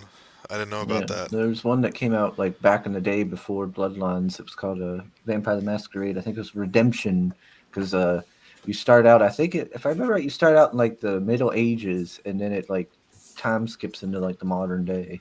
Huh? I'll Yeah. check that out. It has been a long time since I played that one. I think I got it on GOG. I think. Okay. Yeah, Yeah, I'll check that out then. I can't. It's nowhere near the quality of like Bloodlines. Bloodlines was so amazing. Yeah, yeah. Vampire tabletop isn't bad, but avoid the LARP. Worst LARP ever. I I'll admit it. I played Mage as a LARP once for about a summer, and it was weird. I'm not into LARP so much. That's it's if that's what you're into, that's cool. I'm not judging at all. Have a good time. But it was really weird and awkward for me. I think I was 22, 21, 22, and we did that for about 4 or 5 weeks in the summer. And I don't know. I walked away and I was just like, I think I prefer the tabletop stuff. You know, Yeah, I there just was. I see. I remember seeing that there was like a place. I think it's in Germany or something, or maybe it's not. But it's like a castle, and like the Vampire Masquerade people go there like once a year, and they all dress up as people from the universe and really. do all this stuff. Yeah, That's like cool. I remember seeing it advertised. It was on like Facebook or something. Yeah, they used to do that in Starbucks too. I was like, wow, that's wild. Yeah, I don't like I said, it's just not for me. I don't know if I'm just not like you know, I don't know. I'm just not like that kind of person. So it was really Mhm. awkward and weird for me. So tabletop is okay. I can do that. I'm not so into RP really, but I can do it, if I'm Yeah, into it. But yeah. yeah. I like. I prefer combat more. I Yeah. think. I kind of lie on that spectrum too. Let's see. What to me? Okay, there we go. RPGs are where Chris's familiars go to die. That is fake news. That's lies, Johnny Cage. Get out of here with that. And we got Phil. Hey, Hey, what's up, Phil. man? Hope you're doing well this morning. Not many. For everyone who's to deviate away from the RPG talk for a minute. Not many copies left of Grave Robbers. How many are we down to now? I think we're at 5 still, but Okay. I haven't refreshed it in a little while. So 5 copies left today, and only today's your last day, everybody, to get your copies Yep. in. So you don't want to miss out. This is I highly recommend it. Let's see. Let me check here. Greg says Mutants and Masterminds is his favorite tabletop RPG. I've seen that around, but I've never played it. It looks cool though. It definitely looked cool. I just never bought the book. So, because I'm the only one that buys books in my groups of friends, we never ended up playing it. So, Yeah, I bought my stuff. I bought like a Pathfinder Bestiary. I bought the core for the second edition Pathfinder, and then I bought these Warhammer books, and of course I bought this Rune Quest. Was it Slain book that makes Sim jealous? Mm-hmm. Yeah, look, Sim, Slain. Mm-hmm. Asshole. Then we get Fist saying Vampire and most of the World of Darkness RPGs is poorly balanced. There are optimal builds that utterly destroy everything mechanically. well, I could see that. I could see that. Werewolves are very, very powerful. Mm-hmm. I don't know. It's fun to play as long as you're not like in it to like, as long as you're not like that guy who's like, I'm gonna power build and I'm just gonna wreck the story. As long as you don't have somebody like that in your group, I think it's usually pretty cool. It's, you Hmm. know, if everybody's there to enjoy it. Okay, let's see. Want to hear a funny story? First says Arch rocks. No. What? No. I didn't play RPG that often, right? Okay. But like one of the games that I played was with the family and my bro's friend Richard and his girlfriend. Yeah. And we're in the point where in a game where she's gone and she was one of those where I was just gonna burn everything. And I'm like, don't do that. I'm just gonna do it. I'm gonna roll. So I'm like, I want to knock her out. Yeah. So he's like, okay, so roll it. I roll a 20. I killed her. Oh shit. I'm like, oh. I had a. This is the Hey, first she game. didn't murder everybody, but she was really fucking pissed. Yeah, I bet. The first game I ever played, there was this guy. Oh shit, what was his name? I was 16 or 15 or 16, and it was the first D&D game I had ever played, and it was this. I can't remember the name of the DM. It was just some guys I went to high school with, and this dude Will, I think his name was Will. He had a little brother who like he would tag along like to everything that Will did, and he hated him. But he brought him into the game, and like he made a character because his like that's what his mom was making him do, like having his brother play with him and stuff. And his brother was like, I'm going to do this, I'm going to do this. And he was like, you know what? I'm going to throw him overboard. Like, that's what Will did. He's like, I'm going to throw my brother. Because we were on a ship in the middle of the ocean. He's like, I'm going to throw my brother overboard. And he's like, what? You can't do that. So, like, he's like, roll to grapple and stuff like that. And they roll. And, he's like, roll strength check to pick him up and throw him. And, like, he passed all of his checks and everything like that. He ended up throwing his brother over the side of the ship. And his brother started crying. The 14-year-old kid stood up crying and ran out of the room and told his mom that his brother threw him off of the side of a ship in an imaginary game. And, and I think Will got grounded for 2 weeks. So we had to leave. Yeah. That was my introduction to D&D. I think that was like an hour into what was going to be a 2-hour session. Savage. Yeah, he's just like, I'm done. Yeah, I hate this kid. Say, I had enough of you, brother. Taking you out. That kid was an asshole. He was so, I don't know. I don't know. I don't want to get into it, but the kid was a dick. To this day, Mike's still like that. Yeah, 20-something years later, fuck that kid. I'm glad he got I'm glad he got thrown overboard. Fish says he got kicked out of a LARP event in Massachusetts because he kept pointing and laughing at people. It's really, like I said, if you have fun, that's your thing. I'm not gonna judge, but it is super weird. Like from an outsider perspective, it's really really awkward, and it's hard to take seriously. I'm trying to be neutral, but yeah, it's definitely yeah, it's true. Greg says anyone who goes to a good LARP will love it. Really? Okay, maybe I just haven't been to a good LARP Yeah, then. maybe Well, just to be haven't been to a fair, I've better only done it the once, so I guess that's true. Fat chick dressed as a unicorn, shirtless, wiry dude with glasses pretending to be a barbarian, a wizard in a fake beard tossing beanbags. I saw this one clip of one where this guy's like lightning bolt, lightning bolt, lightning bolt. And I think that was I can't remember what that was on, but I just remember looking at it like, what the hell is this?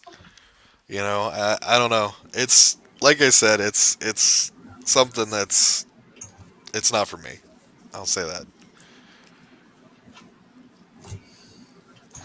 Let's see. We got. He says Eminem is great because you can play in any campaign setting imaginable.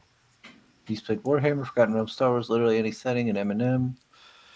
I'll check that out then, because I've heard good things about it. I remember there was, I think it was called Rifts. There was a game a long time ago. It was it might not have been Riffs. It might have been something else like GURPS or something like that. I can't remember the name of it, but it was a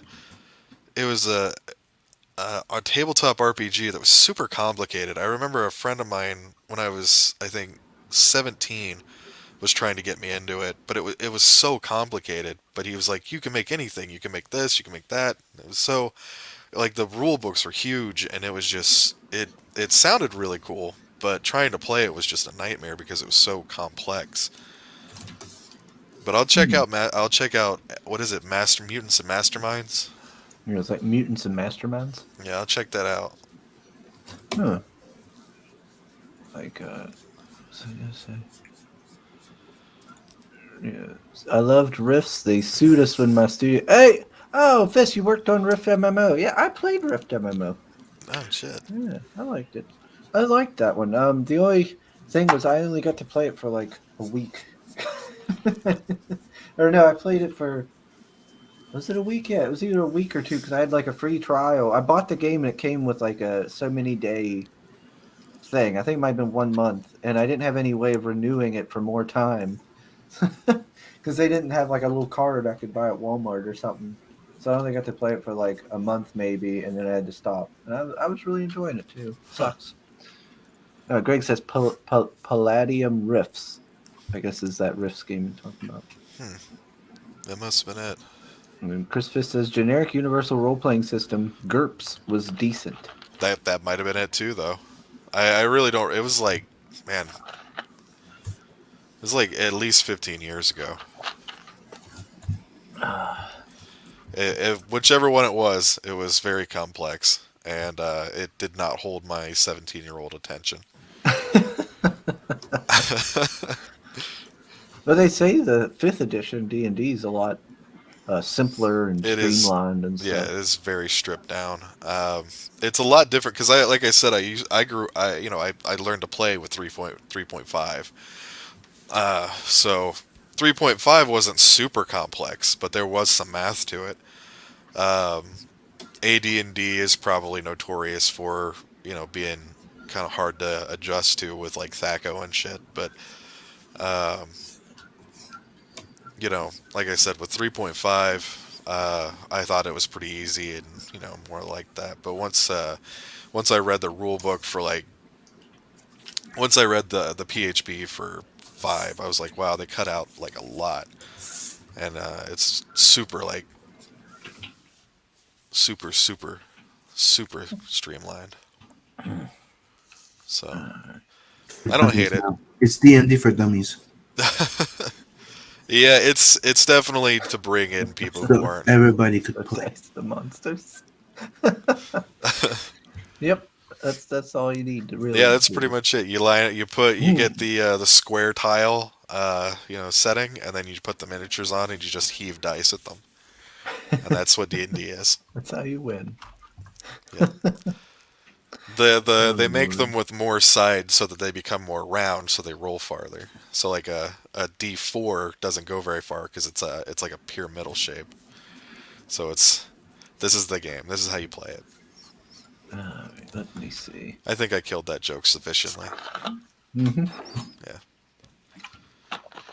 Just buried it. Yeah. Great. Really ran it into the ground. Yep. That's how you get popular. You just take jokes and you just tell them and tell them and tell them until they're not funny anymore, and and that's how you sell comic books, people. Yeah. Greg says second edition D&D was the most complex because it was all over the place and relied on DM discretion, bullshit, and tons of extra rules from Dragon Magazine. Yeah, that's pretty accurate. Noted. Oh Lord. I don't know. It's fun though. If you get into it, it's one of those things where a lot of people are gonna judge from the outside and go, "Yeah, that's for nerds," and they're not wrong. It's very.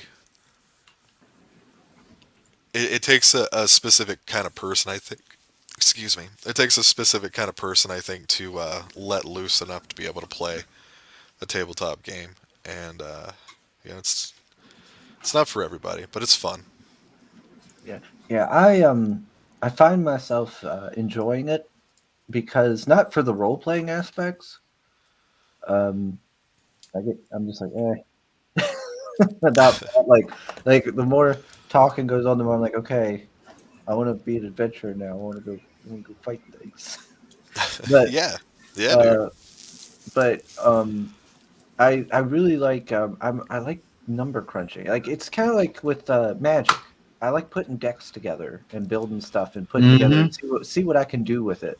I always Yep.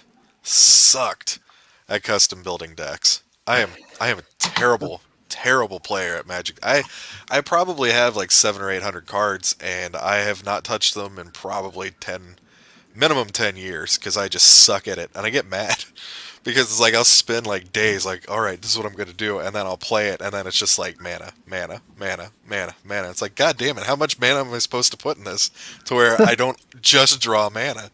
I'm terrible at it. I never got the hang of that, and I like the game. I think it's fun, but like I had one. It was a black, or, yeah, it was a black blue deck, and it was centered around.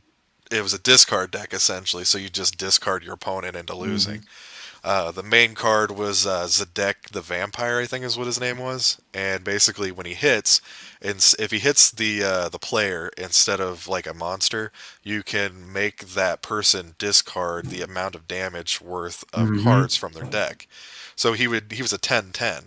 So you could have them discard 10 cards, but the thing is that if you hit them, instead of doing that, you can then put 10 or however much damage counters on Zedek the Vampire. So instead, next time, he'll be a 20-20 monster, and then he'll be a 40-40, and you can just discard the shit out of people. The problem is that when I first got that deck, I beat all my friends because I was like, this is something new. Here's a strategy. And then they were like, okay, we're good at building decks, so we're going to build something to counter that. Counter it. And then I went in all cocky, like 2 weeks later, I'm like, I'm going to throw down my discard deck, and you guys don't have shit. And my friend was like, yeah, here's everything that you love destroyed. Yeah. Here's And let's do some removal. Goodbye, Vampire Man. yeah, I had one of my friends coming from Windsor, and he came here and he was like huffing it up and stuff. Like Richard was there, dude. He came with his like $5,000 deck, Jesus. right? Pulls it out, fucking beat him. That's got to be frustrating as shit for him. Dude, he was pissed. Just walks over, immediately throws his cards away, and But walks no. out the door. Oh, yo, dude, like yelling, like throwing shit, like drink 5 beer, like furious. Let's see. Yeah, I could see that pissing me off if I threw down that much money on a deck. I'd be pissed. I'm exaggerating. Maybe it was $1,000, but my just like very expensive cards and stuff. And, Yeah. like, collector's items and stuff. And he's like, I rape everybody with it, and I'm a beginner. Crossbows and catapults. I don't think I've ever played crossbows and catapults. I've heard of it, but I've never played it. Katie's here. She says, "Hey, I made it on time. Hey. How's everyone doing?" What's I'm up? doing all right, Katie. I hope you're doing better. Let's see. Oh, there's Phantasmagorical. How's it Oh, going? that means there's going to be a lot of flirting in the chat now. Uh-oh. Yeah. Oh, her and Johnny will probably start. Yeah, see that? Look at that right away. All Boom. right off the bat. Yeah, he's already going after it. Well, there you go, man. Good luck, Johnny. Good luck. Godspeed. Greg says he was awesome at Magic, but Wizards Coast ran him off because of their greedy business models. They are pretty greedy, but I am absolutely terrible at that game. Absolutely garbage. There's Woodrow. He says discard decks are nasty. Yeah, they can be pretty brutal, and they can be annoying as hell, Oh, dude, which is why I played it. The most annoying one was that my bro had because he played championships. Okay, so he has one where he controls your fucking deck, like a mainly blue thing, like a blue deck thing. Dude, Right. he controls your fucking deck nonstop. Or the one where I forgot the name of the creatures, but they keep multiplying and multiplying and multiplying, and they control everything. And you're like, oh fuck! I had my friend. I They look almost like said his name. Cthulhu type of creatures. I forgot the name. Yeah. Oh, the lithids and stuff. Yeah. Yeah. Something like Um, a friend of mine had a green deck, like a growth deck that did that. Like he had like doubling season, so he would just Mhm. churn out a ton Mhm. of 1/1 creatures. But yeah, like I said, I'll tell you how I learned that I was garbage at Magic the Gathering. Uh, I went to an unboxing like event, so like it was like I don't remember what came out. It was like one of the Ravnica things. Anyway, the point is that it was like a new thing, so we're all like opening booster packs and stuff, and we're like, Mhm. you take one out of the booster, you move it down. Take one out of the booster, move it down. Yep. Mhm. So that's what we did, and we all built decks out of it. Well, I did that, and I was like, all right, I paid to be in it, so like I could keep the cards that I got and everything. And I go against this guy, and the mana was free, so you could walk up and you could pick out however much mana you needed, and then you just put it into your deck, and that was your deck. Well, I built this deck, and I was super confident. I was like, man, this is gonna be great. It's gonna be so cool. I don't even remember what the strategy was. I was so angry at it because I all I did was pull out mana like the entire time. All I did, like it was just all mana. I think I played 6 hands, not or 6 turns. I You mean, flooded. I flooded the. I did. I put way too much mana in it, and I just pulled out nothing but mana, and it was just discard, discard, discard. Or Eh, or another thing that happens is you forgot to mix them properly. Because remember that you have to separate your card, then split Sure, your mana and everything, and then mix your card. And maybe you were too stressed and you forgot to do that. man, that's possible. All I know is that it was embarrassing. Like I'm sitting there, I'm like looking at just a handful of mana, and this dude is just doing nothing. Like I attack, and it's like, all right, well there goes all of my hit points. Yeah. That was a waste of money. And Uh, just from that moment on, that's when I knew this is not my game. This is I am talented in other ways. Like I could find something else to be a part of. yeah, I got the niece into it, Yeah, and she goes to stores now and plays like Friday Night Magic and stuff. Like she does that's that. cool. Yeah, I'd like to go with her sometime to play with her. Like I have a couple of Yeah. nephews that are into it. They really like it, and I give them every now and again they'll come by and they'll look at my cards, and if they want them, as long as they're not like really good cards, I'll just give them to them. Mhm. But you know, they're mostly old cards now, so they can't go to like a tournament and play with Yeah, like a lot of my stuff is from like 10th edition. I think I have up to 12th, maybe 11th. It depends. I don't really remember. It's been so long since I played, yeah. but It's probably stuff that's like it's obviously rotated out of standard, so they right, can't use them, and right, they're probably not used in like vintage or anything. yeah, But the only discard deck I've really used, the only one because I've made a lot of decks here, and the only one I got right now that utilizes discard effects is the little black blue surveil deck I made from the last Ravnica set, yeah, and I play that sometimes because it's fun. There's like a little 2/2 spy bug that has flying and menace, and it's a 2/2 or it's a one.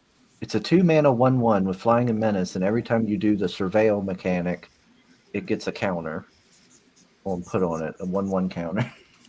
yeah, So it's so hard to stop it. It just keeps getting bigger and keeps swinging. yeah. Well, that's what I liked about that Zedek the Vampire was that he just gets more and more powerful. But there's Jordan Peterson talks about this thing about like monkeys in the wild, about Hmm. how if there's a really big monkey and he's like mean and he's too aggressive and stuff like that, two other monkeys who are relatively strong, when he's feeling ill or when he's not expecting it, they'll attack him and they'll kill him, and one of them will usually take over the pack. That's the problem with a lot of like really powerful cards is that it gets attention. So like Zedek the Vampire was, he would hit for 10, which is a huge amount. Hmm. So if like, you get hit by that once, that's half of your life gone. So And he had flying, I think, now that I think about it. So, it's on top of it, like he has like all of the shit that goes with him. So he's really overpowered. So when stuff like that happens, people immediately go, okay, I need to just knock that out of commission entirely. So if you center your deck around a powerful card like that to an extreme degree, like my discard deck was centered specifically around this one card. So, once that's gone and everything falls apart, it just kind of collapses like a house of cards. So that was my problem, is that I tend to focus on, I'm like, man, this is a really cool card. I'm going to try to build around this. And then I would do that. And then people would just like slap it down. And it's like, oh, okay, well, never mind. But I don't know. Like I said, I get caught up in like what I could do instead of what's effective. I don't know. I'm just not a very good strategy guy, I guess. I don't know. I spend all my day playing strategy games. Really? Yeah. I like Total War. Total War is pretty cool. I like those. But again, like I'm not really great at strategy, so Right. I get really, really mad really, really quick at these games. I don't know. Like I said, not super strategy guy. So Let's see. We've got Phantasmagoria saying hashtag Team Johnny. Well, I don't you know go. about that. Johnny says he'll stick to Yu-Gi-Oh. There you go. Is that still around? I haven't thought about Yeah. Yu-Gi-Oh in a long time. It's gotten ridiculous. Like I Really? thought Magic was bad. Like they got like link summoning and all this other nonsense now. Like Huh. Jesus. I haven't thought about Yu-Gi-Oh in a long time. Yeah. Last time I messed around with Yu-Gi-Oh, I had made a zombie deck and this was when link summoning first came a thing, and I was like, oh fuck this link summoning crap. So I made a zombie deck that didn't use any of that stuff and actually used a lot of the old tribute summoning, but it had like cards that prevented any kind of special summoning outside of tribute summoning. I'm like, fuck you and your fancy link spell, stupid link stuff. There's a lot of I did not like it when I got back. Yeah. Because it had been years since I messed with it, and I was like, I don't like any of this new stuff. Woodrow says blue control. No, Woodrow. Blue control's trash. I liked 5 because of the like stuff like Lava Axe, where it deals like 5 damage directly. Mm-hmm. I thought that was Burn pretty cool. spells. Right. Yeah, burn I always spells, thought yeah. those were pretty cool. I liked the red. I hated blue. I hated blue control. I liked I'm gonna play black spells. because No, you're not. No, you're not. My favorite decks that I build was my dragon deck. I had Yeah. Legos Bolas in there too. I have a Gorgon deck. I did a vampire deck, but I got bored very goddamn quick about it. Fisk is talking about the old World of Warcraft trading card game. Yeah, the one for Hearthstone. Man, I remember that. Yeah, I had was actually I bought a couple packs of it, and Yeah. I actually got the pack that had the bear that you could turn in to get the mount on in World of Warcraft. The Oh, one that's pretty bear. cool. Yeah, and it was worth a lot of money. Yeah, I bet. Like Yeah. people, because it was like a super rare card. I remember that was super short-lived though. I don't think that really hung out too long. Yeah. They had I remember there was like a chicken that you could get, like a robot chicken or something, or a chicken with a rocket or something you could get from the cards, and I really wanted it for my World of Warcraft, and I never got it. Let's see. This whole mana and terrain stuff is a good way to make sure.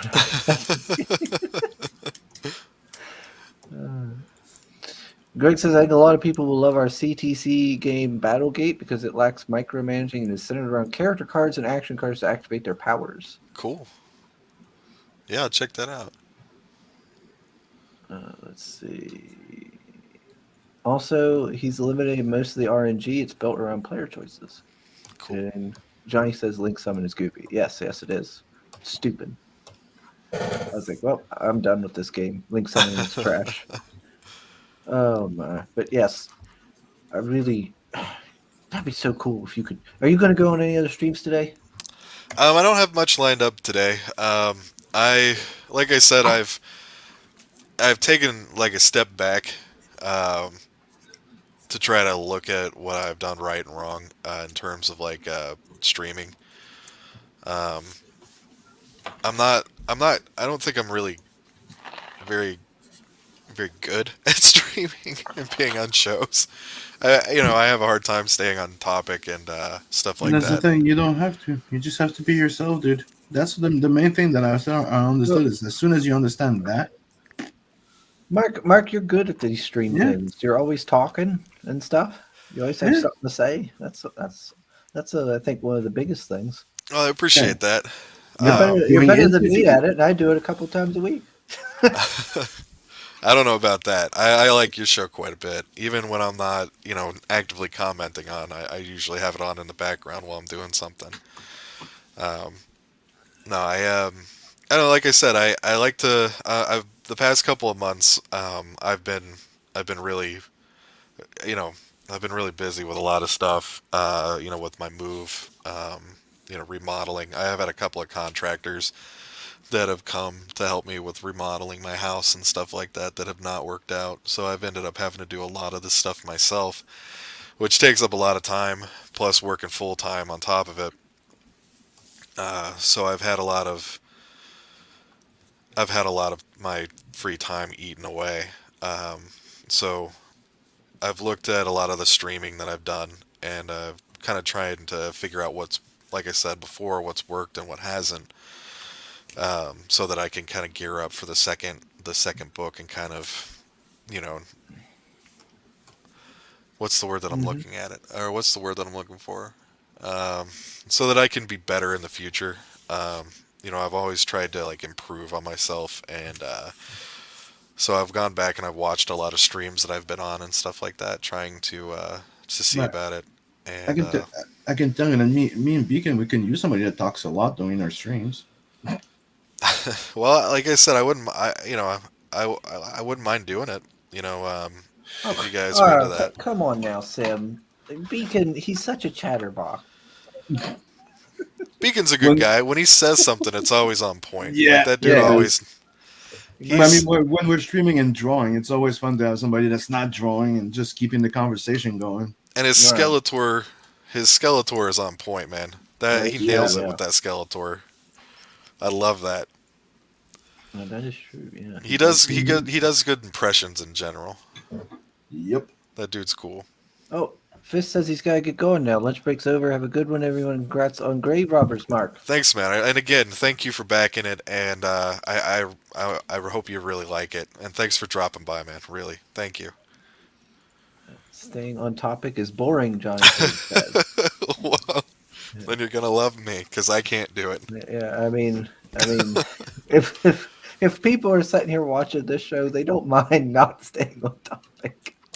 We just spent like a half an hour talking about trading cards and RPGs. That has nothing to do with your call. Well, it has in the sense that it um no, it doesn't. It really Yeah, doesn't. yeah. I was You're trying. I was like, I I'll appreciate find a the reason as I'm talking, and then it just nothing. nothing. Got So nothing. Tried. Because we all suck at streaming. man, Yep. I don't know. There's some guys that are really good at it. Bancroft is phenomenal. His show's yeah, really but good. they weren't that good. They weren't all good in the beginning. They all True, have and like like I chemistry said, with I'm other not. people. Yeah, they all have I, I'm chemistry with other people, and I'm kind of stepping back and trying to look at where my strengths are, hmm and I've been kind of trying to figure that out because it's like I said, I'm not like a marketing guy. I don't know. I don't know if I consider myself charismatic, but it's one of those things where there are guys who are fantastic. Like the Diaz brothers, I think are really good.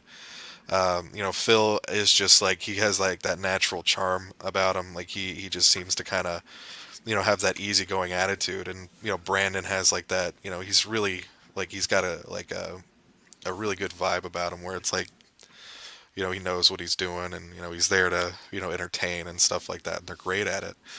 Um, so it's hard for me to kind of like I kind of want to look at stuff like that and then step back and see, okay, well, where did I work really well here, and where did I not work so well here? Like it's that analytical part of my brain, the engineer part of me that's like, okay, let's see what works and what doesn't, and let's try to figure it out, and kind of build on top of what works. I know it's one of those things where you got to get into it though. Like you got to drop in and really work at being a. Did I mute myself? No, I you're can good. hear Okay. you. No, I'm sorry. I heard my headphone click and I was like, oh shit, I think I just muted myself. No, no, it's just one of those things where it's like, you got to drop in and you got to just do it. But at the same time, there's like this part of my brain that's like, okay, well, you got to figure out how to do it before you can just drop in and do it. You're overthinking it. Yeah, you're probably Mhm. right. I do tend to do that. Um, Yeah, but suffice to sounds say, fun. with Grave Robbers 2, I'm going to be ramping up what I'm doing. I'm going to be going out and I'm going to be hitting a lot of more streams and I'm going to try to become a lot Good. more. I'm going to try to be a bigger part of the community. Um, because there's a lot of really cool guys out there, man. There really are. You guys are probably, some of the coolest guys that I get to talk to. I love talking to you guys. I like being here and hanging out, and the chat. Everybody's so cool in the chat. Um, the hardline guys are always a lot of fun to talk to. Edwin, Diaz brothers, Passion, obviously. Hmm. Um, so it's one of those things where it's, you know, I'm gonna be ramping up as much as I can and trying to be out there and talking to people a lot more. But Yeah, try to get more eyes on it. Mhm. yeah, I think I'm at a part where I can kind of ease back on the house and stuff like that. So I'm gonna have a lot more free time too. So that'll make it a lot easier for me. Oh, good.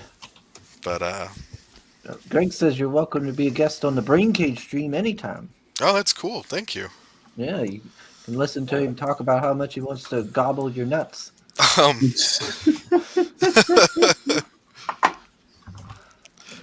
I don't know about that.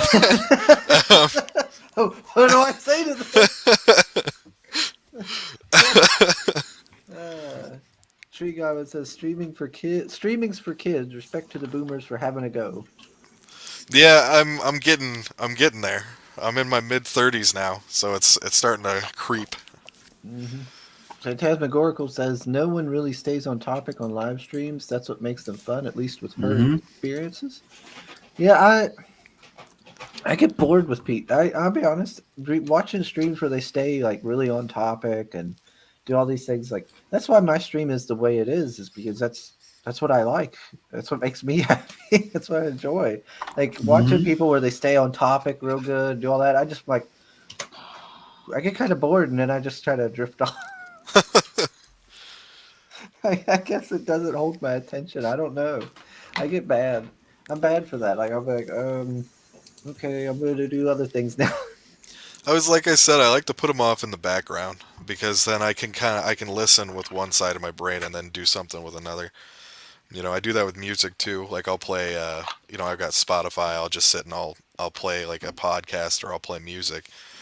And I've been trying to get better with drawing. I've been trying to get better as a colorist too. Um, I like to pick out like pages that have been in like older comics and stuff like that, and I've been trying to learn how to color. Like I'll watch YouTube videos and Mhm. I'll try. I've been trying. I'm not great, but I'm getting there. But it's something that I like to do. So I'll put those stuff in the background and kind of just do what I do. Oh, we got Mo popping in. He says, "Time for the show to end. I'm here." How you doing, Mo? Don't give Chris that much credit. Oh, Johnny. Greg says, "Mark, if you'd like, we can stream right now on the break." Yeah. Well, all right. I might have to. Clearly, we're shutting this down. Greg's like, "Nah, fuck this channel. You go on the brain cage." Oh man. After 2 minutes, Chris already talking about goblin nuts. see right there. Give me that script. No, I'm not. Oh dear God. Yeah. See, that's what you gotta look forward to. Yeah, right. Oh man. Mo says, you know what other channel Mark should go on to promote grave robbers? His twin voice brother, Red Gaze. You know, that's a good point. I have been told by multiple Mhm. people that he and I sound almost exactly alike. Dude, we should put Red Gaze, Mark, and Richard on the same stream. Nobody would make a fucking difference. You know, I was joking about going on to Red Gaze's stream once as I was gonna do his the dragon eye that he has for his emblem. I was gonna take that and then I was gonna color it blue, and then I was gonna make it my StreamYard symbol, and then go in with my name being Blue Gaze, and then just pretend to be him, trying to interview him. I don't know. It was a dumb idea that I was just kind of talking about with somebody. Oh my, yeah, I like Red. I that's his stream is one I always catch, and even if I don't catch it live, I watch the replay while I'm working. Yeah, I'll listen to it every time. Yeah, he's a great interviewer, and his comic, what was it, Wings of Vengeance, I think is the name of this one, was pretty cool. I read his book. His book was great too. I still haven't read the book. The book's so big. It is. It's I think it's 500 pages, or is it 400? It's 400 or 500. it's I can't quite a remember. bit. I can't. Oh man, that's a lot. It's sitting on my coffee table, I think. My wife was gonna read it, but she never got around to it. Let's see. Chris knows a lot about Red. He's Red Staff. No, I'm not Red Staff's son. Red is not dating my mom. You sure? Is that another meme that is that a meme that it missed? Yep. Yes. I didn't see that one. Oh yeah, you've missed out on 2 stories. Let's see. You've missed out on 2 stories. You've also missed out on Red apparently dating my mom. Yeah, Yeah, that was- I You've didn't know missed that out on one. a lot. Yeah. That was a recurring one for a while.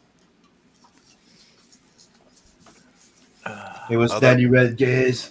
Daddy Red Gaze.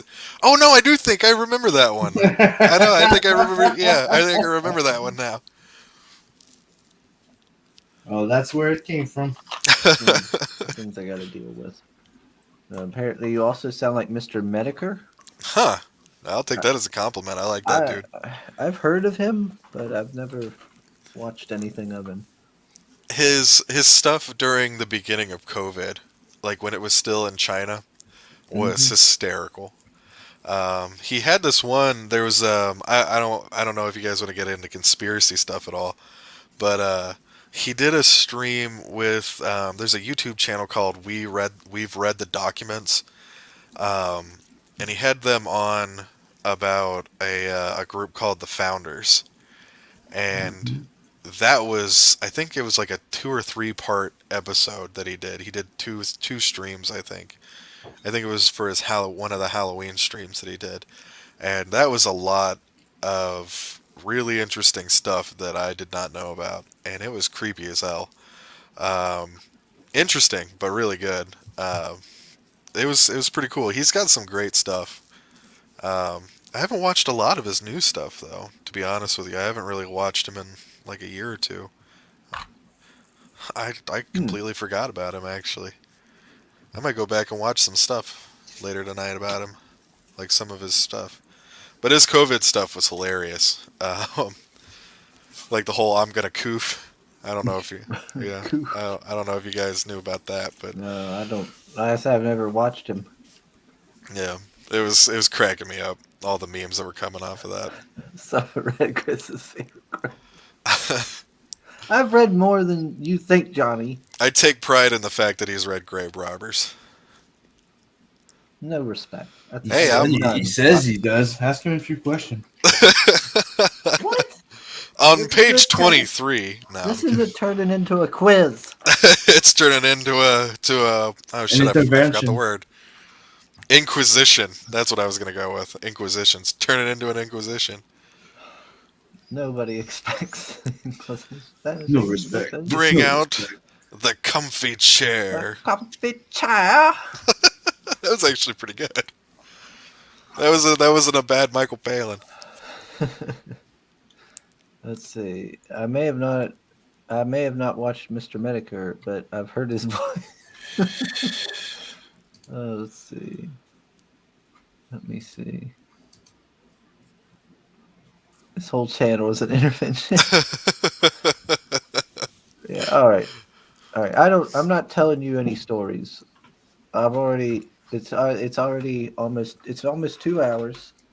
Wow, has it already been 2 hours? Yeah. It's already Man, been 2 hours. time flies, man. Yeah. So I'm not telling you any of the two stories. Next time you come on, maybe I'll tell you.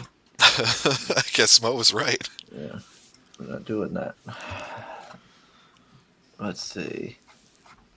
I caught up with everything. I think I have. Because if I tell you the story, it'll be a while.